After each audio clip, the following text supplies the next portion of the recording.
Sì. Allora, rispetto al... So it seems that we're going to have to skip this presentation for now. So we move on directly to the results of the questionnaire. The questionnaire that was on that was sent to you to all the actually was sent to all the communities of Consecrated Life, which is no regarding responses to the questionnaire on cultural heritage of communities of Consecrated Life, and we have Fabrizio Capanni and Luigi Bartolomei who will be presenting this part of the program. Thank you. You have the floor.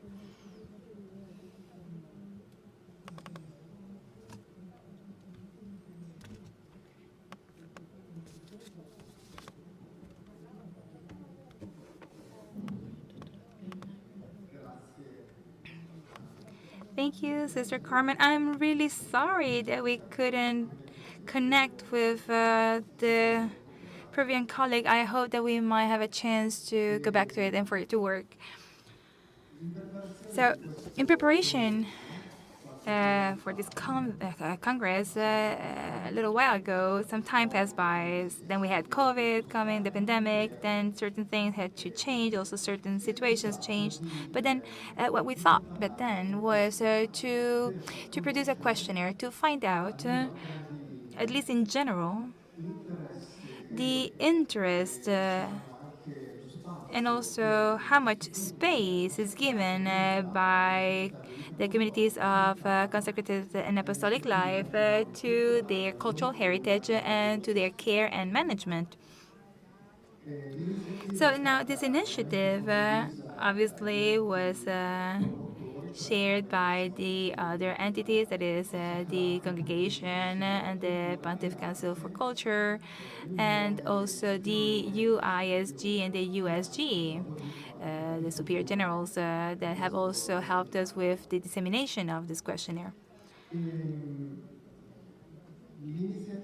The initiative in itself that we are here presenting the main results came about because we wanted to see what was the attitude of the institutes with regards to their cultural goods and their mobile and immobile goods, especially focusing on 5 aspects.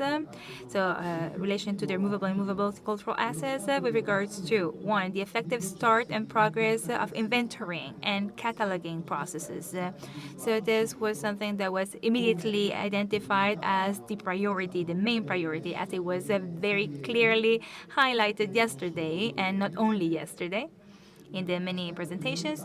It is really a priority for the valorization and the conservation, preservation of our heritage. The first thing we need to do is to make an inventory, and we need to catalog our assets and goods. And as you know, this is the first thing we need to do in order to be able to then move from there. Second, the organicity and the uniformity of the processes that were undertaken in order to, in connection with the cataloging, because we need to see if we have followed methods that were actually the same methods throughout the different provinces and communities. To see if we had, individuals taking care of the archive in a community, or we had a plan in place that was similar for all provinces. Third, the criteria and limitations in order regarding the assets that we were trying to catalog, in order to verify which categories of assets have been our primary focus. So by checking if a census was made of the movable or immovable assets, or the objects, or the archives. Now, the element here that we wanted to find out was mostly connected with the immovable assets. That is, we wanted to understand if if some kind of policy had been drafted or had been elaborated within an institute, especially when a house was being closed down or was decommissioned. The priority here was to understand if it had been alienated or if it had been considered to be used but to produce some kind of yield, or if we were considering for it to be reused, in a social or cultural way, and then if any collaboration was in place with other religious congregations or other institutions, civil or religious institutions in the territory. And then the last element that we wanted to identify through the questionnaire was to find out if within the training program of the novices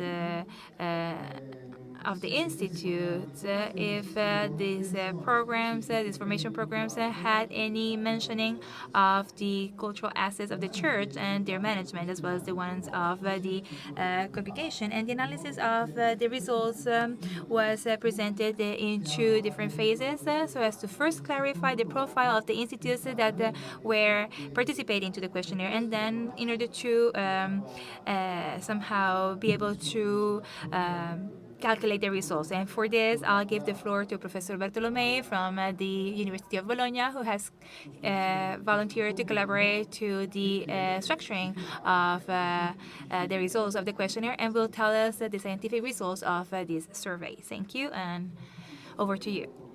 Yes, thank you.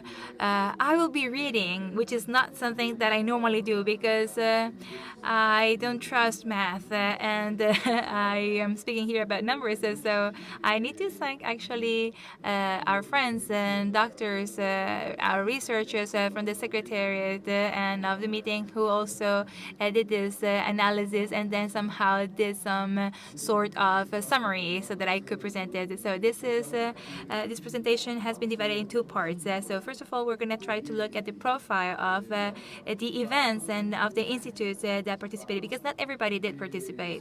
And then the second part is on the results. So we're going to focus on the results that this questionnaire has brought about and what it offers to this conference, this symposium. So first, profile of the participating institutions. So who has responded, who has actually filled the questionnaire? Well, we need to say that looking at the results, also considering what Father Fabrizio was saying, thanks to the participation of the USG and USG, that is the superior generals and the women superior generals, the service compilation and was modest overall, I would say.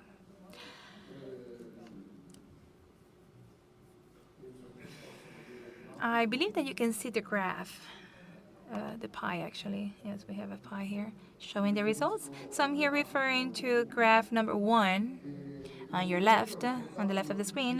This tool reported that 60 male institutions and 299 female congregations, including several monastic federations, participated overall. And for both male and female congregations, the result, however, does not reach but get very close to the threshold of 20%, 20% of the institutes that are active to date. So this figure is noteworthy and seems to have a twofold cause. On the one hand, the difficulty of contacting all the religious families. This is really difficult to do. On the other hand, perhaps, is the low level of average attention that is devoted, that is given to this theme and the theme of the questionnaire and of this conference itself. This is actually an element that has also been confirmed by some of the answers that we have identified and that are reported on the slides following this one. So if we look at this in its togetherness, we can see that the results might seem limited because we have only 60 male congregations and 299 congregations, but then the number of communities of consecrated life that were involved is quite wide. We also are including here houses, considered general houses. So we have 75% of the communities that participated were female congregations. So more than 21,000 communities, as graph 1 shows us. So this data, moreover, should be interpreted by default. So given the fact that in at least 5 cases, the persons filing out the questionnaire declared that they did not know the exact number of houses that the congregation had. And this is a statement that might actually makes us think, because we don't know who that person is. Obviously, we don't know if that person was just a person that has been contracted and that works for the institute or is a member, has declared, as I said before, that he doesn't or she doesn't know, at least in 5 cases, the number of houses that the respective congregation has. This is a statement that, if it does not actually denounce a significant lack, at least identifies the difficulty of acquiring and verifying the data, because we might know how our houses are and how communication might work or not. So if we go beyond this ignorance, this actually shows that this data is not immediately available. So that person not having that information at hand just said that he or she didn't know, had no knowledge of that information, which is very relevant. Though it only applies to 5 cases. So the sample of institutes that, by adhering to the questionnaire, that's self-selected itself. That is, we didn't select a group of congregations. They did it themselves. I mean, those who chose to answer have become the sample. So it reflects fairly faithfully the global gender ratios that can be deduced from the Annuarium Statisticum Ecclesiae for the communities of consecrated life. As you can see on pie number 2, confirming the need that in the Catholic Church, consecrated life has a woman's face.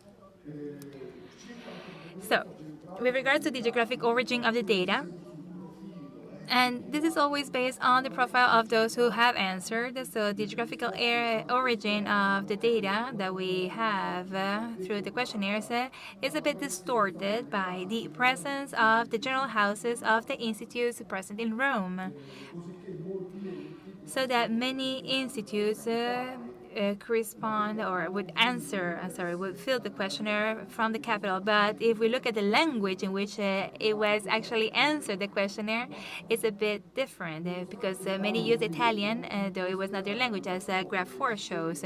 So in spite of this prominence, the questionnaire gathers experiences from all over the world, representing all continents and with a predictable prevalence for the European area. We were here speaking about the geographic Europe, including the United Kingdom and of North America, which is much more represented than South America for this case study. Also, quite complete is the representation of the institutes by year of their foundation. So graph number 5 shows the houses of the communities of consecrated life involved or that actually participated to the questionnaire by the year, presented by the year, not a foundation of the house, but to the institute they belong to. This, in fact, considers more the year of foundation of the house itself, which has more importance because also the cloister monasteries are holders of actually goods that might actually be more ancient than the building itself. So this is something that we need to keep in mind. And then here we have that 54% of the data refers to realities that belong to the 800s. So all those orders, assistential orders that were actually founded back in those years. So ancient and post-Tridentine foundations, both represented by 14% of the data.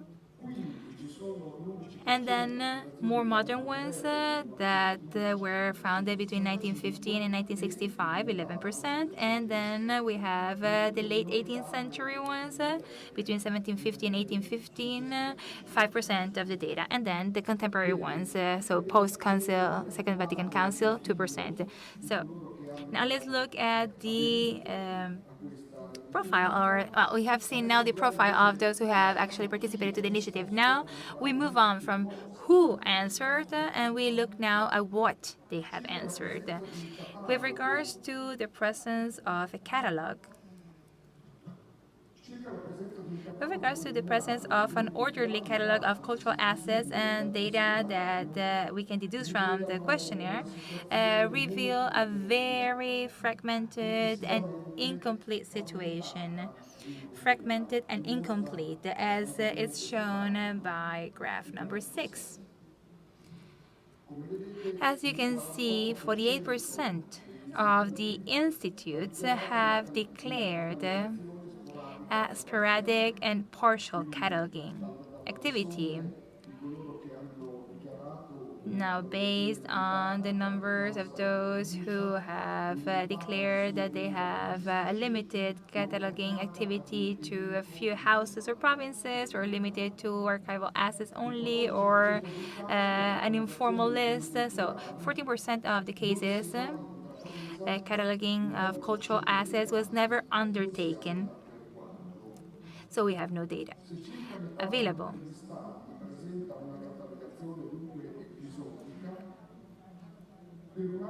So, while about half of the interviewees reported episodic cataloging, for another quarter of the interviewees it did not exist. However, 24% of those interviews state that the cataloging of the assets of the entire institution is complete and extensive. So 24% did declare that. From this quarter, or from this 24% of positivity, however, we get it partly, or this is partly inflated by the monasteries of contemplative life, which in some cases have presented themselves as autonomous monasteries. So if a monastery presents itself as an order, then obviously the value of that monastery changes the results of our statistics. So the overall picture of the statistics show that there is a relative static situation, and this means that the few state that cataloging is actually taking place. And we move on to an analysis that is very important because it shows the different geographical activity. And here, the Google form that was used to help us classify the answers, because it classifies them by language. But in order to do this, we need to consider that for our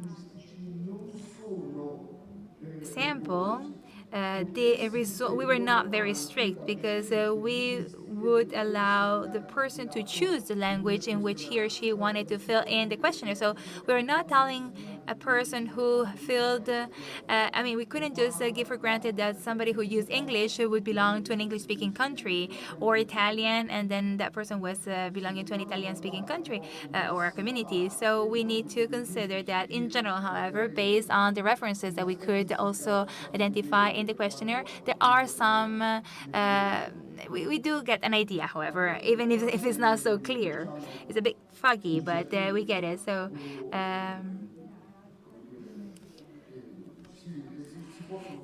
we can make some kind of linguistic reference. For example, when it comes to English, it includes, for example, the English speakers include the Anglo-Saxon context with 7 congregations, and then representing USA, Australia, Ireland, United Kingdom, but then also the Holland and other countries that might also use English.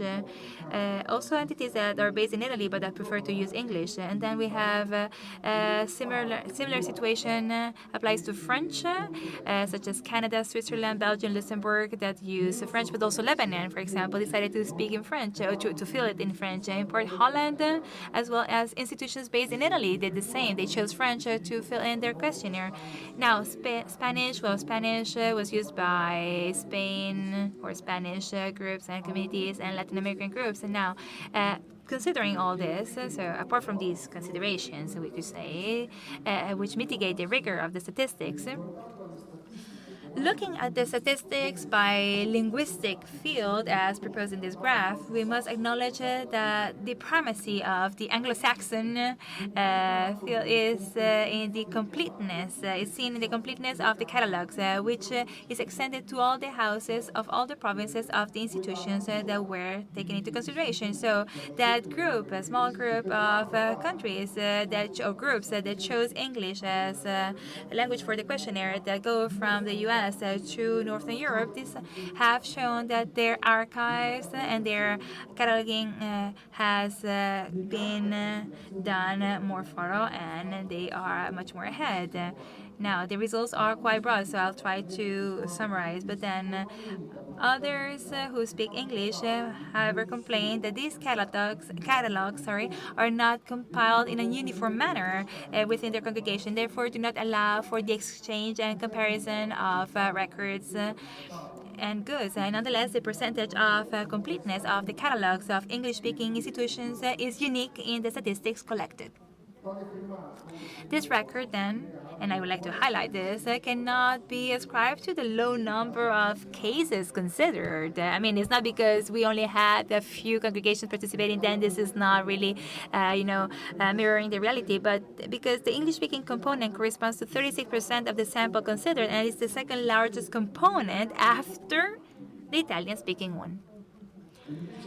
On the other hand, the Spanish and Italian components are the most fragmented ones. The presence of a catalog does not concern the scale of the religious provinces, but is configured in most cases as the heritage and choice made by each house, producing a very diversified reality within the same provinces or federations, which is very sensitive to the events and the human presence and skills that have gone through that community.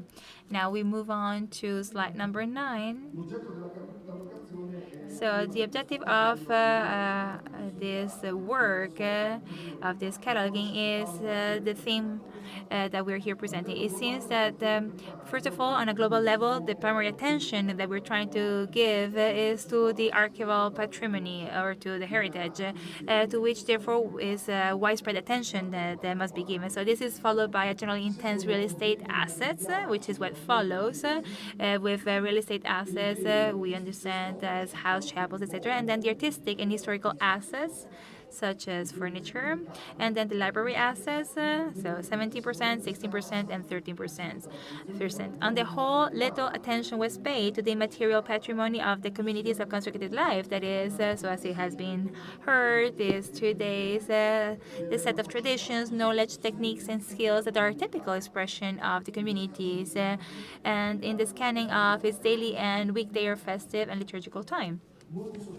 Now, many compilers also, or many persons who actually filled in the questionnaire, use the open-ended fields to specify the occasions or collaborations that enable that cataloging activity, which is a very interesting data that we have no chart to show, but it's really interesting because I would like to give a summary about this specific notion. As far as Italy is concerned, some of the institutes, especially the monasteries of contemplative life, stated that they had prepared a catalog for their own archives in collaboration with the Italian Bishops' Conference and with and using softwares that would support that, as it has been said. In other cases, still in Italy, communities stated that their catalogs that they own were those prepared by the superintendents and well, that the higher authorities had established, and they limit themselves to artistic and historical assets. The real estate, still in Italy, the real estate patrimony, on the other hand, has been the object of some collaborations with the most famous Italian universities, especially in order to analyze the buildings in relation to its historical origin, and more rarely, actually, in relation to to its future.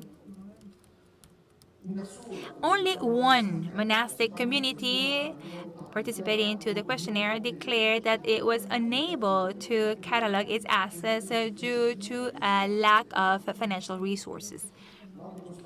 The Spanish-speaking area, as we recall, made up for the most part of Iberian and South American communities, links the presence of catalogs to museums, while the collaboration and use of lay personnel guarantees public accessibility, but sometimes with little reciprocal connection. The English-speaking area, described by the geographical mosaic mentioned before, and here on the screen, is the one richest in collaborations with lay institutions. This includes also Holland and Germany. And is the one with the richest set of collaborations with lay institutions in the production, management, and valorization of their cultural assets. And this is due to a tradition of pathways initiated at an institutional way. I'm here referring, I'm using the words used by some of those who filled in the questionnaire. So this stems from a tradition of pathways initiated in an institutional way with local governments and with structured collaboration with local universities. Of these initiatives, the geographic context of greatest richness and tradition is the one from the Netherlands. Belgium, Holland, and Luxembourg demonstrate the greatest density of experiences of institutional collaboration regarding the cataloging and management of ecclesial cultural assets. Some of these organizations are represented actually here in this conference by some of its participants. Now let's move on to slide 10. I'm only missing 3 more slides, so let's move on quickly. So we are here speaking about the decommissioned goods. So the real estate that has been decommissioned. So the percentages here presented and here suggested don't refer only to operational solutions that are connected with the individual houses or singular houses, but it has to do with the knowledge of experiences and journeys made by the communities themselves. When we are speaking about the commissioning of houses and convents, the institute might say, okay, we are living in these houses, but then we also have a few decommissioned centers or houses. So it's not that we just don't consider them anymore. We might say that among the different realities and experiences of the institute, we also have these experiences, which are also collected. So as it's been said, there's also present in the panel combined customary practices such as alienation, 41%. Alienation is one of the most known one with 41%, is the most experienced one, with the renting with 24.5%. And then we also have other nuances that actually mirror other realities which are quite widespread in many institutes of constructed life, such as property management through projects of social and cultural enhancement, 21%. So, well known means that among the orders, some houses are pursuing this direction. The practice of closing down churches or reducing them to secular use, which we refer to with the word decommissioning. Now, these experiences, however, show regional indexes and variations as shown in panel 11. If the experiments of reuse through social and cultural valorization are distributed proportionally to the linguistic areas considered, the alienation of church properties and the decommissioning of buildings of worship, that is, their reduction or their reuse for social or cultural reasons are prevalent practices in the English-speaking environments or countries. On the other hand, the maintenance of real estate properties and their valorization through rents are prevalent in the Italian context, which, however, shows also some kind of prevalence. In Italy, it's quite prevalent, the decommissioning of unused churches. So the last section of the questionnaire draws attention to the presence of training or formation and awareness, actually. Formation and awareness through initiatives around the cultural properties of the institutions. And now I would like to move on to my conclusion. Now, slide 12 reports the overall results about the specific survey. So, general information, general data with regards to the management of ecclesial cultural goods within the institutes. So, over 30% of the of those who responded to the questionnaire, and here we have all the languages here together, state that they have no knowledge of such initiative within their institution. 22% states that such initiatives are left to the personal inclination or desire of the members. That means that 52% of our institutes actually have, at least among those who answer, have no initiatives going on. Of those left, 24% of the institutes declare the presence. They declare the presence of initiatives that have been launched for this purpose, while approximately 14% only mention an invitation by the general curious to start some kind of training initiative for this purpose. Here too, there are very clear regional differences and also language differences, linguistic differences. If the Italian context is the one in which there is the greatest fragmentation for initiatives that are still unknown or just left to the free will of religious members, it is the English-speaking context that, on the contrary, sees the greatest concentration of institutional initiatives in favor of specific formation in this area. Concluding, in the sense of an interpretation of this data, are not part of this presentation and will be offered more with more ease in the proceedings of the day of these days. So in the minutes you'll find the more exact data probably, but the purpose of this presentation was simply to offer you a summary, an idea of the data and the percentages that was possible to identify from the questionnaire that has been compiled, but also pointing out and illustrating the limitations and also a few giving you some kind of keys to understanding it. And here we're also speaking about this with Monsignor Capanni during the breaks of this conference because it's the English-speaking reality that has certain characteristics that we believe could help somehow connect three areas. The geographic and cultural context that has the highest number of complete catalogues is also the one that has the highest number of institutional collaborations with lay entities or universities, and is also the same that risks the most by starting new initiatives internally and externally with the involvement of local members in the training of the members for the cataloging activities. Thank you for listening, and thank you for giving me this opportunity to make this presentation.